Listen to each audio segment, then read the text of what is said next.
Pessoal, parabéns. Ontem eu nem comentei, mas eu achei tão bonito aqui o que vocês fizeram. Sempre que eu venho aqui a essa igreja, eu fico surpreendido com a criatividade da preparação que vocês fazem. A minha esposa sempre diz, olha como eles são caprichosos com tudo que é feito aqui na frente. Acho bem legal. Hoje o meu filho pôde vir, o Levi, e estou feliz que o meu sobrinho, o João Otávio, veio também. Eu disse para eles, filho, eles fizeram um telescópio, filho. Aí ele queria muito vir ver, né, filho? Pois é. Pessoal, eu quero começar novamente, seguindo a tradição dessa série, falando sobre as fotos do Nicolas Buer. E hoje vocês estão vendo fotos do céu do Chile. Essa foto eu até mostrei no sábado.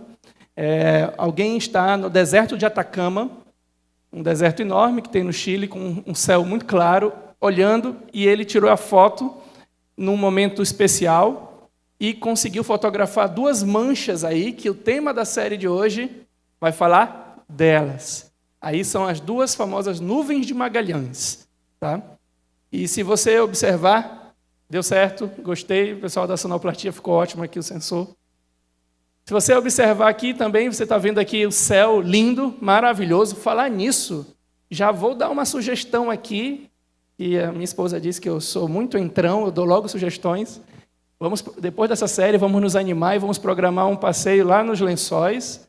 Dizem que à noite, nos Lençóis Maranhenses, dormindo lá nos Lençóis, tem um acampamento que algumas pessoas fazem, dependendo do céu, no período do ano, o céu limpo, você vê um céu magnífico. Tem fotos que eu já vi de lá que eu não imaginei que fosse. Do céu, né? Nem dos Lençóis. Né? Os Lençóis já é uma coisa de outro mundo, né?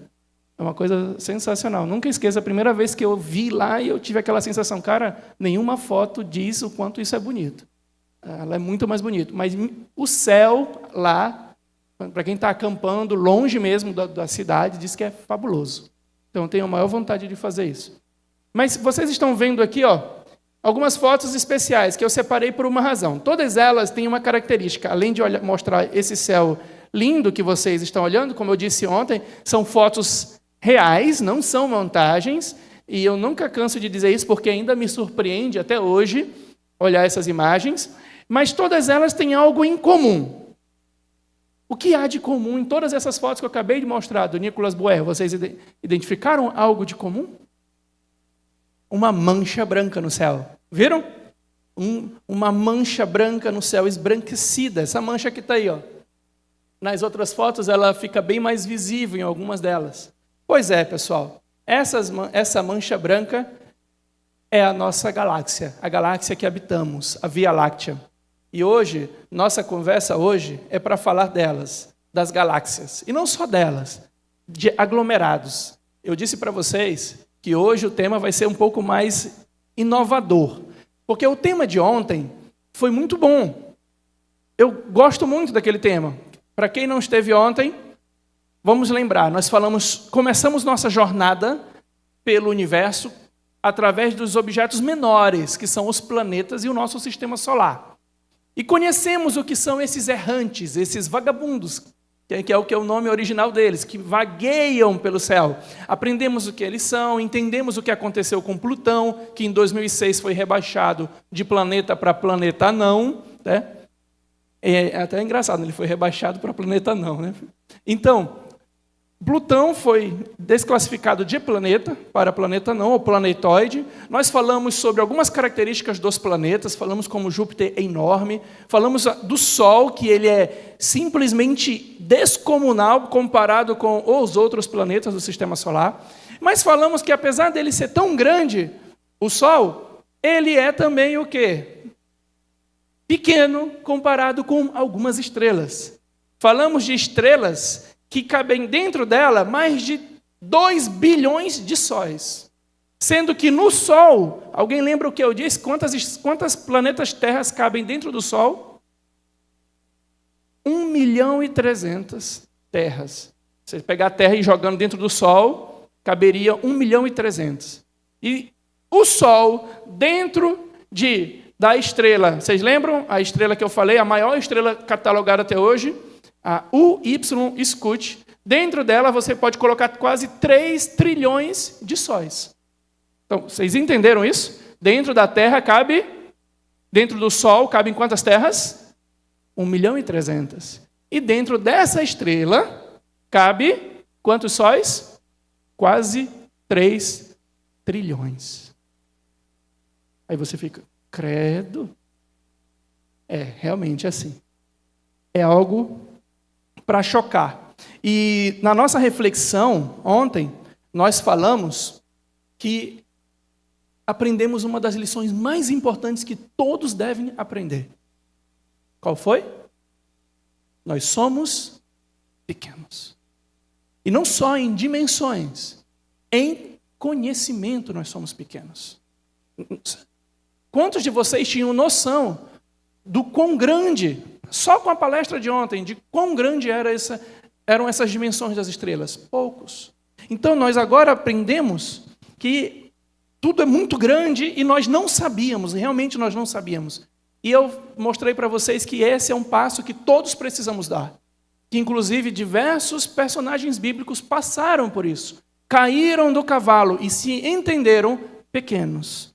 Alguns, quando se encontraram com Jesus na sua glória, disseram, quem sou eu, Senhor? Isaías caiu, Daniel caiu, Paulo caiu, e a história de ontem nós conversamos sobre quem que caiu. Já esqueceram? Jó caiu. Caiu, e depois que ele cai, ele tem a experiência mais profunda que ele te diz assim, eu só te conhecia, Deus, de longe, agora eu te conheço de perto, de experiência, porque agora eu caí. Interessante que todos esses personagens que nós colocamos naquele panteão de nossos heróis, caíram. Mas nós não. Nós continuamos sendo, como eu disse ontem, o último biscoito do pacote. Nós continuamos nos achando. E eles caem. Então, nós precisamos sair. Agora, hoje, nós vamos descobrir algo a mais. Hoje, nós vamos pensar sobre esse céu. E eu quero começar falando para vocês sobre essa pergunta. Falamos ontem de estrelas. E a pergunta de hoje é essa. Quantas estrelas existem no universo? Rafael, como é isso? Dá para contar? Alguém ficou contando? Construímos um computador que ficou contando? Não, não daria para contar dessa forma. O que se faz é o seguinte, o que um grupo de astrônomos profissionais australianos fez, pesquisadores, eles analisaram a luz vinda das galáxias, analisaram a densidade, mais ou menos, de estrelas por essa luz. Então, eles avaliavam uma luz ali, pela densidade, ali estima-se que deve ter tantas estrelas. Ali, tantas estrelas. E eles varreram a luz que eles conheciam. E qual foi o resultado dessa contagem? Que não é uma contagem como a gente faz, 1, 2, 3. É por área. Como é que eles chegaram? A que número eles chegaram após esse processo? Eles chegaram a um número de 70 septilhões de estrelas. Aí você olha para mim e diz, e aí? Tá certo. O que significa esse 7 seguido de 24 zeros? Tá, eu vou te ajudar a entender.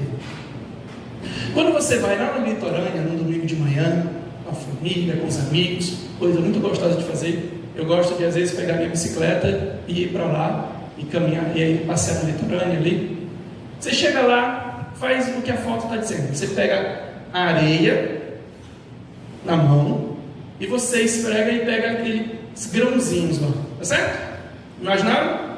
Beleza. Você pega aqueles grãozinhos. Conta os grãozinhos que tem ali. Tá certo? Conta. Mas não conta só da litorânea. Conta do litoral maranhense. Não, do litoral maranhense não, do litoral brasileiro. Não só do litoral brasileiro, de todas as praias do planeta Terra. Entenderam o que eu falei? Conta o número de grãozinhos de areia de todas as praias do planeta Terra. Existem mais estrelas do que 10 vezes esse número. Vocês entenderam? É para cair o queixo mesmo. Estou vendo. Eu sei que vocês não acreditam nesse momento em mim. Que história é essa, Rafael? Tem mais estrelas do que grãos de areia em todas as praias do planeta Terra? Não foi isso que eu disse. Eu disse que tem mais estrelas do que 10 vezes o número de grãos de areia em todas as praias do planeta Terra. Entendeu agora? Pois é, isso não é conta minha, é desses astrônomos meio maluquinhos. Mas eu vou te perguntar de novo, depois da palestra de hoje, lá no final, se você vai concordar agora que isso é possível ou não. Vamos começar. Se tem tantas estrelas assim, a próxima pergunta que você vai me fazer, porque você é uma pessoa muito inteligente, onde é que elas estão? Onde estão elas? E aí eu vou te contar um segredo muito interessante. Elas não estão aleatoriamente jogadas no espaço. Uma coisa bem curiosa. Elas não estão assim... Porque quando você estuda matematicamente a distribuição de algo, isso é coisa de estatística, uma das áreas mais legais da ciência. Tá?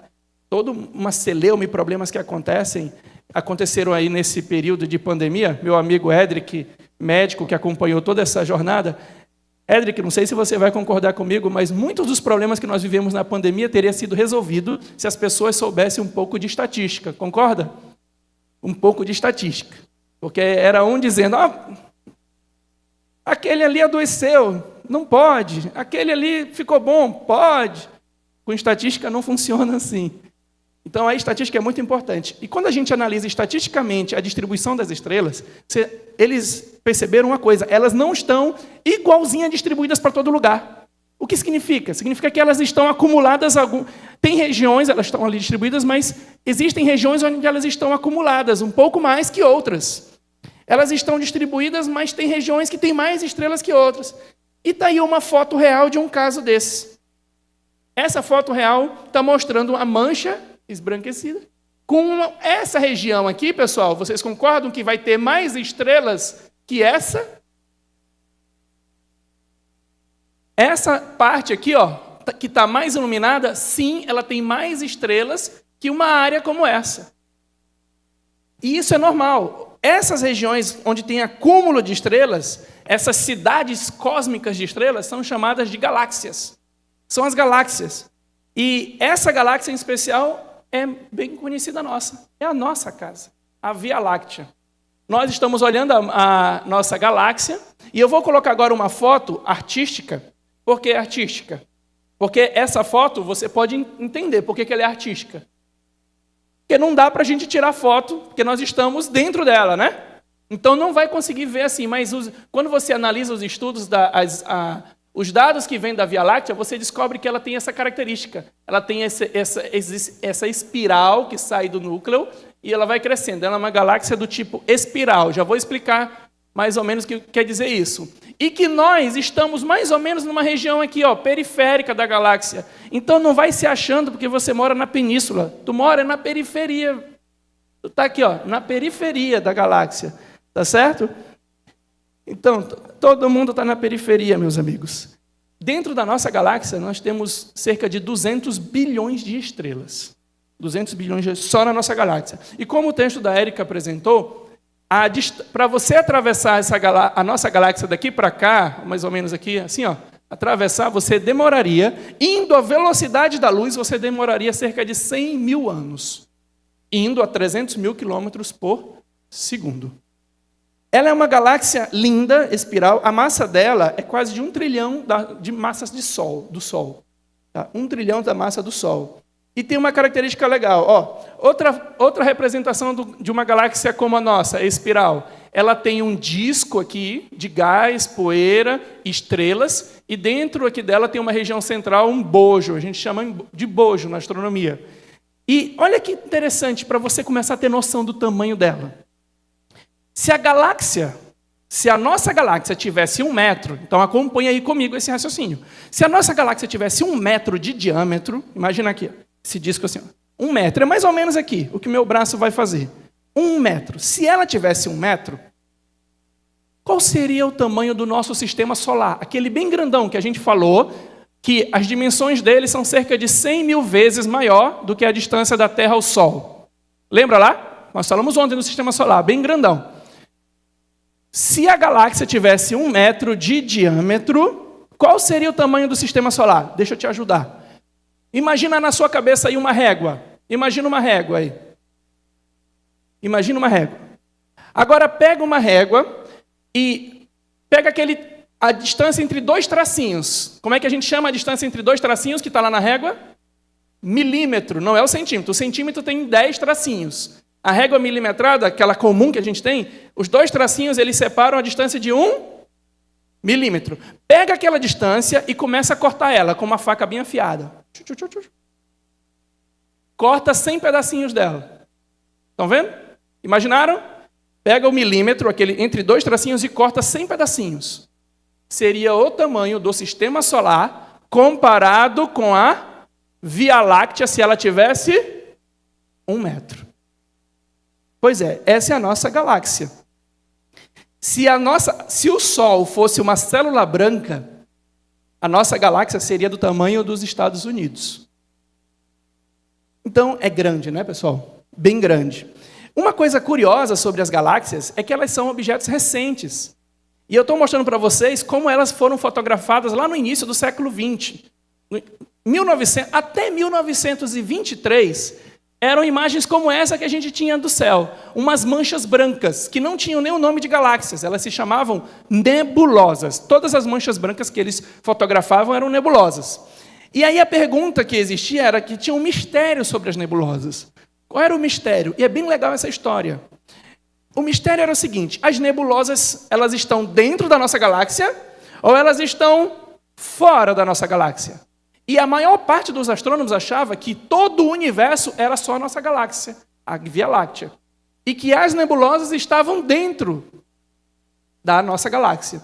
Mas um astrônomo famoso, que o nome dele vocês já ouviram, o nome desse astrônomo é Edwin Hubble, que deu o nome ao... Não é que ele deu, não. Deram o nome em homenagem a ele, no telescópio Hubble. E o Edwin Hubble, ele fez o seguinte: pegou uma dessas manchas, dessas nebulosas, ele encontrou uma estrela chamada variável, e essa estrela é variável porque o brilho dela muda assim. E ele, analisando o brilho dela, ele conseguiu estimar a distância dessa mancha. E ele já sabia mais ou menos o tamanho da nossa galáxia. E eles perceberam que essa mancha estava muito além do que a nossa galáxia. E aí, bum, a mente explodiu dos astrônomos. Como assim? Quer dizer que o universo é muito maior do que a nossa galáxia? Pois é. E essa mancha é a que a gente chama, é a galáxia de Andrômeda, a irmã da nossa galáxia. É Andrômeda, famosa Andrômeda. Uma foto de Andrômeda, ou M31. Muitas galáxias, quando vocês ouvirem falar delas, tem um M na frente, porque um dos primeiros a catalogarem as principais galáxias foi Messier. Então, o catálogo dele vem com a letra M, em homenagem ao nome dele. Então, M31 foi a galáxia 31 catalogada por Messier. Então, quem é Andrômeda? A nossa galáxia, nossa irmã, que ela é muito parecida com a nossa, bem maior, na verdade, mas bem próxima à nossa. O que ela tem de tão especial, Rafael? Primeiro, ela é o dobro do tamanho da nossa, é uma irmã maior. O dobro do tamanho. A que distância ela está de nós? Se você sair daqui e for para lá, em uma nave, a velocidade da luz, você ia demorar 2,5 milhões de anos para chegar lá, em Andrômeda. Ela tem cerca aí de 1 trilhão de estrelas, bastante densa. Você pode observar ela melhor no hemisfério norte. E o diâmetro dela, como eu falei, é mais que o dobro, é cerca de 250 mil anos-luz, se você for querer só cruzar ela. Essa é a Andrômeda. Mas vamos lá, vamos falar de galáxias, já falamos da nossa irmã maior, mas eu quero falar agora da mais bonita. Vamos imaginar que existisse o Miss Universo. E aí no Miss Universo a gente vai perguntar quem é a galáxia mais gatinha, mais bonita. E quem vai ser essa? Ela tem uma candidata forte. E eu acho que poucos discordariam, mas uma das galáxias mais bonitas seria essa. A galáxia do Redemoinho. Claro que ela está aí sendo a mais bonita porque ela também tem um privilégio, a posição dela em relação a nós. Ela está o que a gente chama em astronomia de face on, é assim, Porque a galáxia ela pode estar em várias posições, você imagina isso, o disco? Mas, coincidentemente, ela ficou bem perpendicular a nós.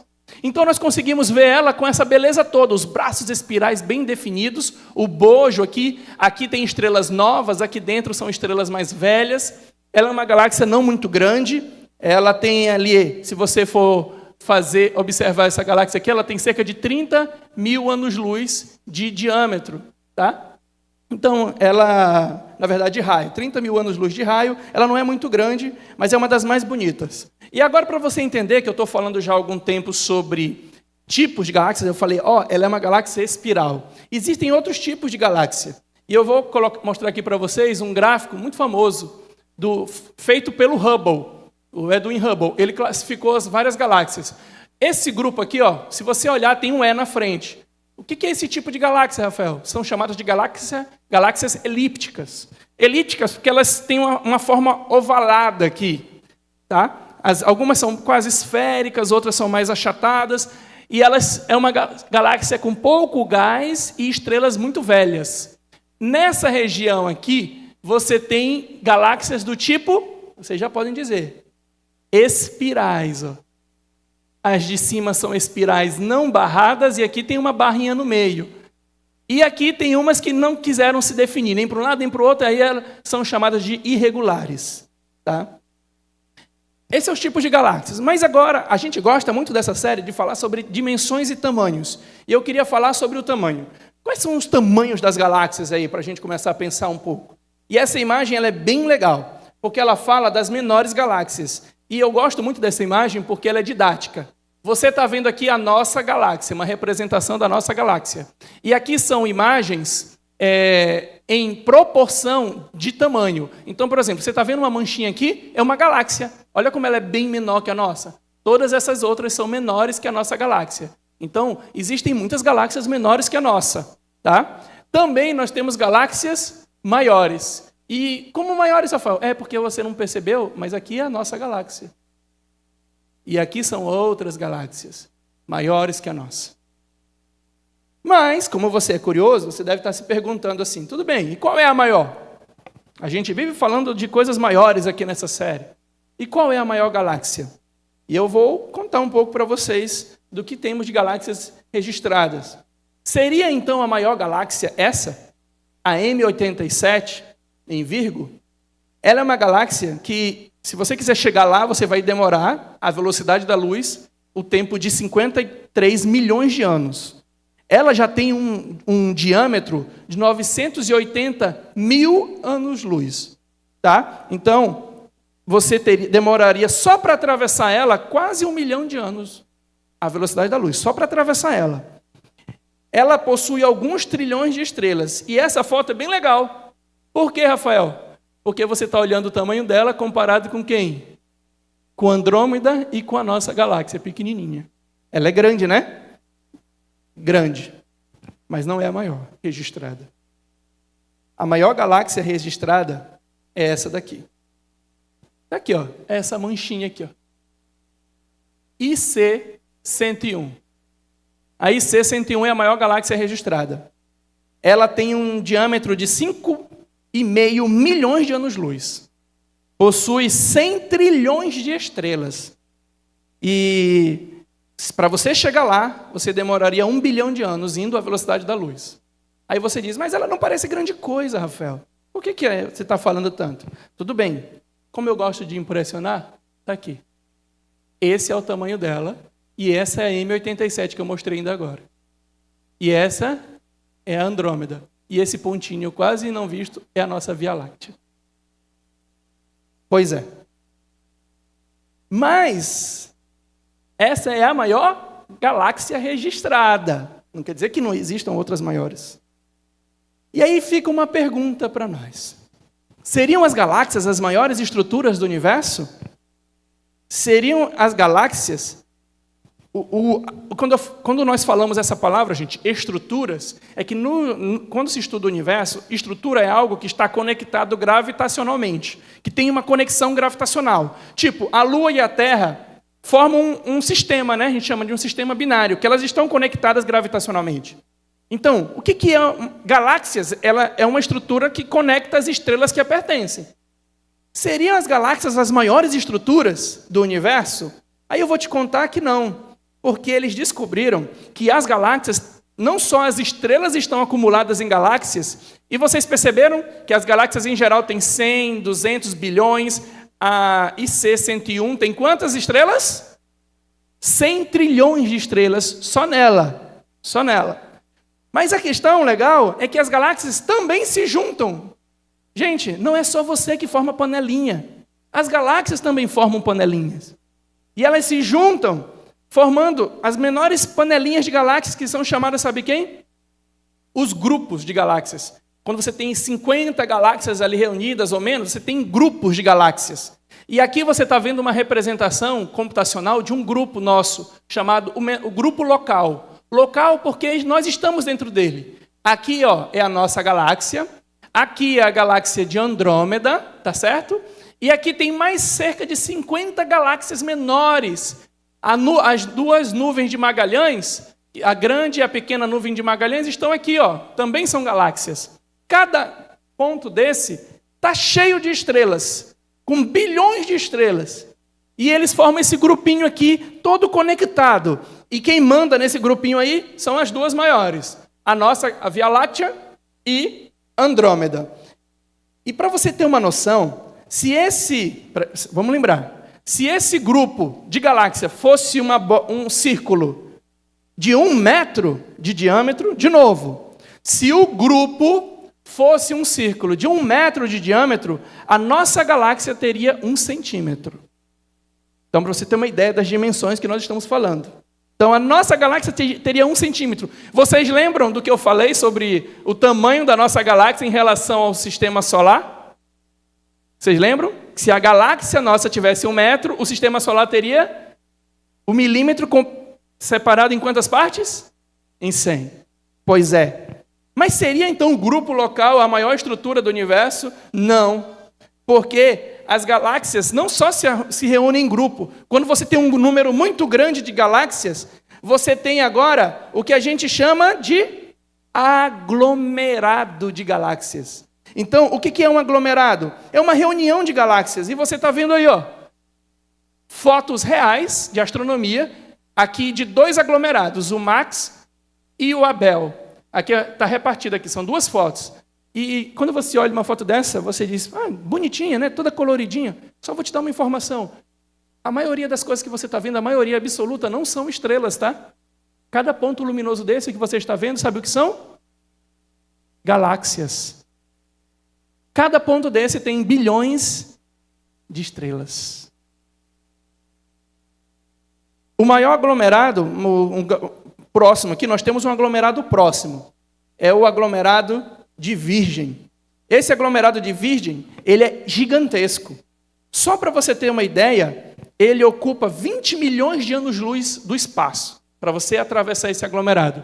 E aqui é uma imagem dele. E, novamente, poucos pontos luminosos aqui são estrelas. A grande maioria são galáxias. São galáxias. Cheias. Outro aglomerado, o aglomerado de Coma. Chegamos, então, ao limite. Rafael, cansei. Está grande demais esse negócio. Nós temos estrelas que reúnem-se em galáxias, galáxias que se reúnem em grupos, e esses grupos se juntam em aglomerados de galáxias, e aí acaba? Não, porque os astrônomos, ao estudarem, lá na década de 50, eles já perceberam que os próprios aglomerados se juntam também. Não é assim conosco? A gente se une, todo mundo mora nos bairros. Os bairros se unem formando as cidades. Mas as cidades se unem, aqui na nossa ilha nós temos isso. São Luís, aí tu tem São Luís, Passo do Lumiar, não tem? Juntas, elas formam a Grande São Luís, como tem lá em São Paulo, a Grande São Paulo. Então, existe também o superaglomerado de Virgem, que é uma reunião de galáxias? Não, é uma reunião de aglomerados, onde cada um tem outras galáxias. E essa representação computacional mostra aqui, aqui é um conjunto, um superaglomerado, esse conjunto todinho. E aqui você tem o aglomerado Fornax, aqui tem o grupo local, aqui tem o aglomerado de Virgem, aqui tem outros aglomerados de Leão, vários aglomerados. E quando você está olhando, esses pontinhos brancos, de novo, não são estrelas. Esses pontinhos brancos são galáxias. E aí, pessoal? Acabou? Chegamos ao limite? Amanhã tem mais sobre as coisas maiores do universo. E agora, deu para acreditar no que a gente falou lá no início? Ficou mais fácil, né? De entender que existem mais estrelas no universo, 10 vezes mais estrelas no universo do que grãos de areia em todas as praias do nosso planeta. Pois é, gente. Se essas estruturas são grandes, imaginem isso. Ele determina, o que é que está dizendo aí? E chama cada uma pelo nome. Pois é. Deus determina o número e as conhece individualmente. Mais do que saber só individualmente. Às vezes dá a ideia, te parece, que Deus pegou a lista de nomes e foi decorando, né? Decorou tudinho. Não é isso que a Bíblia quer dizer. A Bíblia está querendo dizer algo a mais. Quando ele diz assim, que ele conhece pelo nome, é que ele conhece as propriedades individuais de cada um desses elementos que formam o universo. Mais do que o número de grãos de areia em todas as praias, ele conhece individualmente. Olha que interessante. O céu revela, declaram a glória de Deus, e o firmamento proclama as obras de suas mãos. Um dia fala disso a outro dia, e uma noite revela a outra noite. Sem discurso, nem palavras, não se ouve a sua voz. Salmo 19. Pessoal, vamos pensar sobre isso. Primeiro, ao contrário do que nós vimos ontem, o céu não declara a glória do homem. Perceberam? O céu não declara a glória do homem. Ontem nós aprendemos o contrário, que o céu declara o quanto o homem é pequeno. Mas o céu declara a glória de Deus. Segunda informação, ele anuncia, proclama a obra de suas mãos. Uma forma de você conhecer alguém é conhecer as obras dessa pessoa. Uma forma de você conhecer uma pessoa é conhecer os livros que ela escreveu, os quadros que ela pintou, as produções que ela teve, e você conhece a pessoa. Então, os céus são uma declaração de quem é Deus, declarando a obra de suas mãos. E eles falam. Isso é muito interessante, que eles falam. Dia a dia eles falam. E eles não falam só com palavras. Diz até que nem se ouve voz. Eles falam de várias maneiras, seja pela beleza, seja pela matemática, pela ciência, mas eles falam. Por isso que eu costumo dizer que, para mim, a ciência é a maior declaração da glória de Deus. Porque fala sem palavras a respeito da obra desse Criador. Outra informação para a gente, outro texto para a gente refletir. Olha só. Senhor, Senhor nosso, como é majestoso o teu nome em toda a terra. Tu, cuja glória é cantada. De novo a Bíblia declarando que quando nós olhamos para os céus, a glória de Deus resplandece, brilha. Quando eu olho para os céus, ao contrário do que nós hoje às vezes queremos achar, parece que às vezes querem colocar na nossa cabeça de que se eu olhar para a natureza, se eu compreender a natureza, eu vou entender que Deus não existe. Eu vou entender que eu sou sozinho. Desculpa, é o contrário. Assim como os povos antigos, quando olhavam para a natureza, se maravilhavam e só restava para eles se ajoelhar e adorar, nós hoje, através dos recursos que a ciência permite, dessas fotos, desses conhecimentos, nós podemos olhar e também nos maravilhar, nos ajoelhar, reconhecer que somos pequenos. Então, essa é a marca de um Deus que vai além de todo o universo. O universo não restringe Deus, Deus é maior do que o universo. A glória dele é além do universo. Por isso que uma das falas marcantes dessa série, de toda a série, e eu espero repeti-la ao longo de cada dia, é essa. A grandeza do universo não implica em o quanto somos especiais, mas em o quanto Deus é especial. E é isso que nós precisamos pegar, entender, que é o quanto Deus é especial. E mais, olha o que o Salmo 147 diz. Grande é o nosso soberano, e tremendo é o seu poder. É impossível medir o seu entendimento. Então, duas características que são reveladas aqui, pessoal. Duas. Depois que nós conhecemos que nós somos pequenos, o estudo de ontem, hoje nós vamos reconhecer uma coisa, que Deus tem duas características. Quais são elas? Ele tem poder e Ele é que tem. Nós não temos o poder e nós não temos o entendimento. Ele tem. E aí, resta-nos a gente reconhecer que é importante a gente saber que Ele pode e que Ele sabe. Eu vou mostrar para vocês por que isso é importante. Só um parêntese.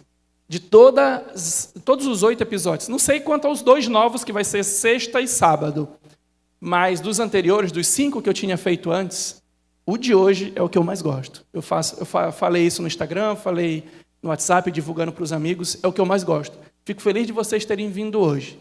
É o que eu gosto demais. E uma das partes que eu mais gosto das reflexões, apesar de todos os assuntos que eu falei aqui, das galáxias, eu gosto muito, mas uma das partes é sobre o que eu vou falar agora.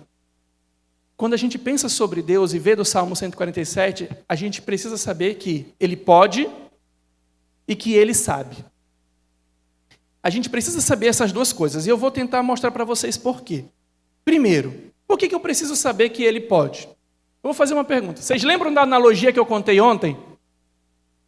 Eu vou primeiro falar sobre o significado de Ele saber. Por que é importante Ele saber? A analogia que eu contei ontem, para quem não estava, é o seguinte: nós somos acusados por aqueles que não acreditam em Deus de sermos fracos, porque nós precisamos de um amigo imaginário, segundo eles, para nos guiar. E eles não.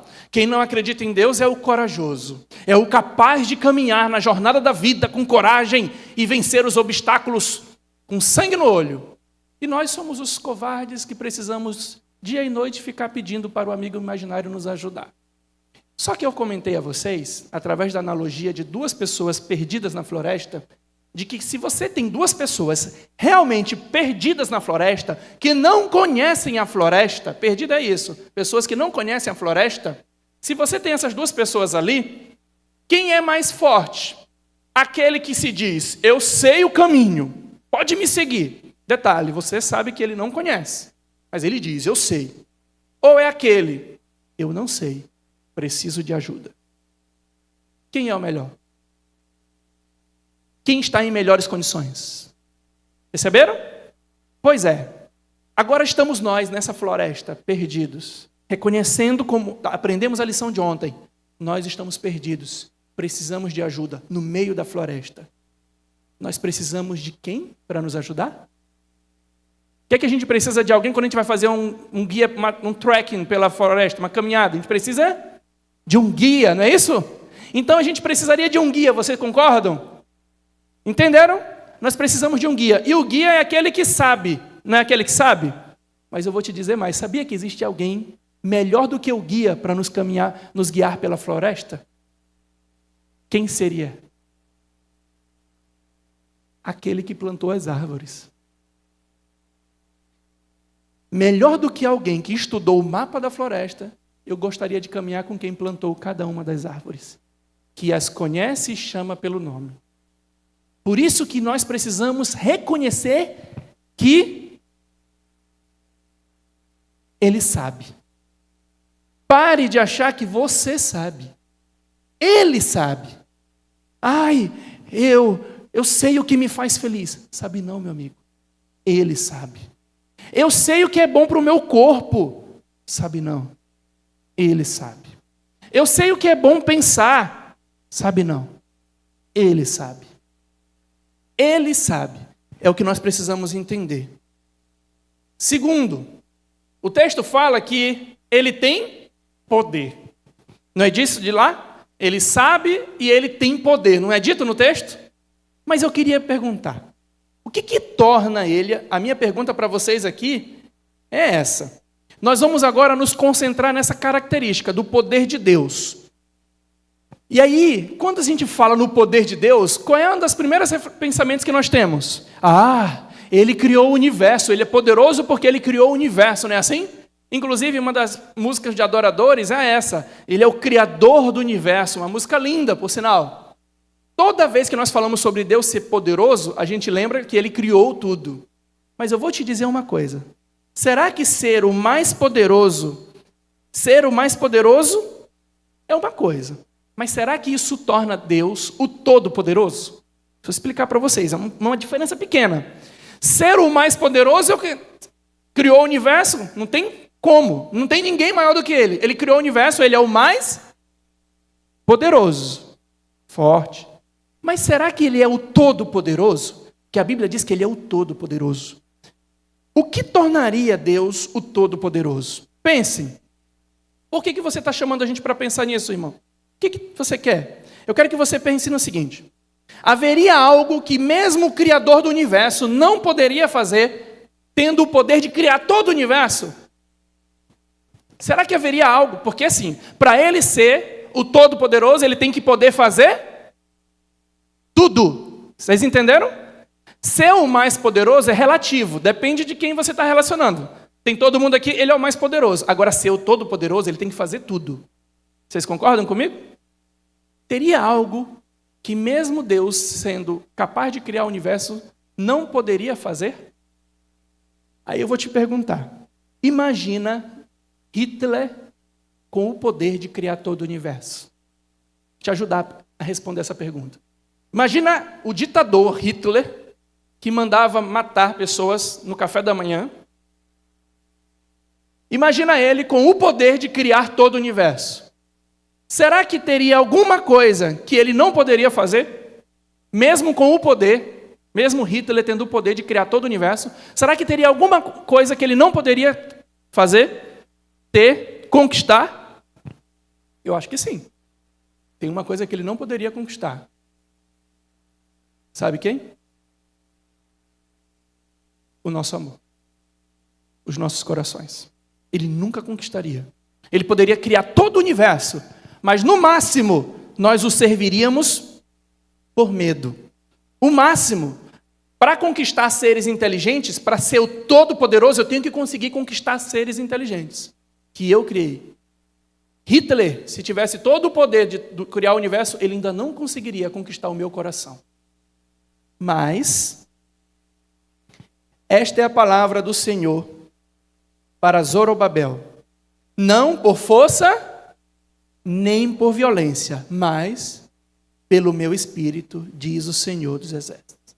Deus é o Todo-Poderoso, não porque Ele consegue criar todo o universo, mas porque além de criar todo o universo, Ele consegue, pelo seu caráter, conquistar o meu e o teu coração.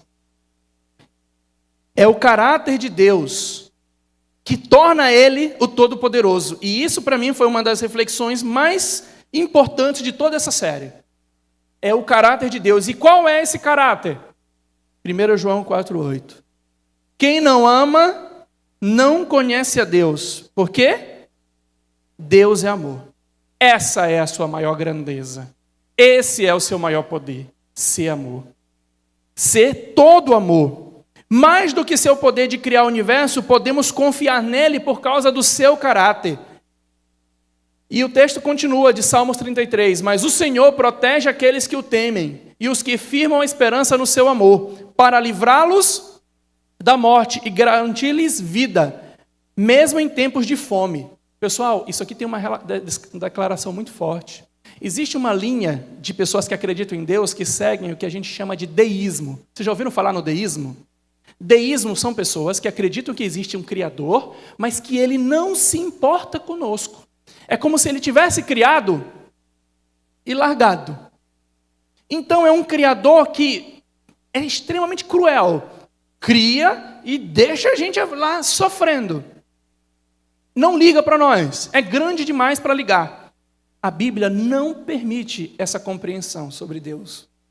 O Deus, nosso Deus da palavra, Ele não é um Deus apenas que tem amor por você. Ouça bem essa frase. Deus não tem apenas amor por você. Ele não é que Ele tem amor por você. Ele é amor por você. Então, quando tu pensa no universo, e pensa nessas dimensões, e pensa em Deus como um todo, você tem que entender que esse Deus todinho, Ele é amor. Cada parte dele é amor. E o que isso significa? Significa que a grandeza do universo não implica em o quanto somos especiais, mas o quanto Deus é especial. Isso mostra o quanto o amor dele é especial. E aí, meus amigos, indo já fechando aqui a nossa conversa, nós costumamos há muito tempo nós queremos ser especiais. Há muito tempo, desde quando a gente provou do fruto proibido, a gente queria ser como Deus, né? Coma e sereis como Deus. Ai, que maravilha. Nós queríamos. Mas há algo que realmente pode nos fazer ser especiais. Não precisávamos de um fruto proibido para sermos especiais. Já éramos especiais e somos especiais. Vocês lembram do que eu falei sábado sobre o dilema do homem? Tem algo no homem que torna ele muito especial. E o que é? O que é que está dizendo aí? Criou Deus, o homem, a sua imagem. A imagem o criou. Homem e mulher os criou. Nós somos a imagem de Deus. Queremos ser deuses de nossas vidas, em poder, porque imaginamos que isso significa ser Deus. Nós sempre olhamos para Deus sobre a ótica do poder. Então eu quero ser um Deus tendo poder. Mas nós podemos ser deuses em um sentido, sendo a imagem de Deus. E como é ser a imagem de Deus? Como é ser a imagem de Deus? É fazendo o quê? Quem é Deus? Podemos ser a imagem de Deus fazendo o quê? Amando. Se o amor é o que melhor representa a grandeza de Deus, eu posso ser a imagem de Deus fazendo o quê? Amando. Não precisamos de um fruto proibido, precisamos amar. Então esse é o nosso Deus. Amanhã nós vamos continuar e vamos falar sobre coisas maiores do que essas que nós falamos hoje. Acreditem se quiser. E vamos nos perguntar o seguinte, nós temos um problema aqui. Renan, apareceu um problema.